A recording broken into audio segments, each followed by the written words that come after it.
Dua wanita bernama Andi Lelatiasari Yusuf dan temannya Iren Presilia Sapulete mengeroyok Yuliana Jumat 18 Juni di Mike Dandis, Jalan Padma Timur Legian, Kuta Badung. Kasus pengeroyokan diduga lantaran masalah pria.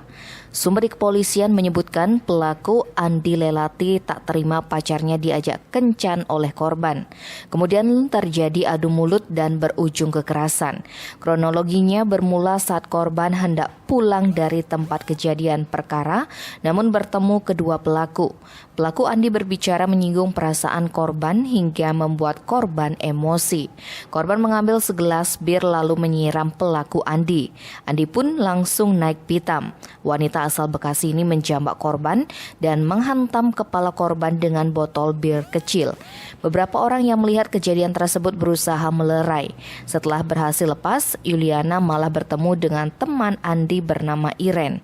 Korban pun kembali menjadi bulan-bulanan Iren. Atas kejadian tersebut, korban melapor ke Polsek Kuta. Polisi mengamankan kedua pelaku Jumat 18 Juni. Andi diringkus di kosnya Jalan Raya Kelot 193 Legian, Kuta, dan Iren diamankan di Jalan Bisma nomor 6 Legian, Kuta. Kasubag Humas Polresta Denpasar Ibtu Iketut Sukadi membenarkan insiden tersebut. Namun dia tak mau berspekulasi lebih jauh. Pihaknya masih melakukan penyelidikan. Tim Bali Express melaporkan.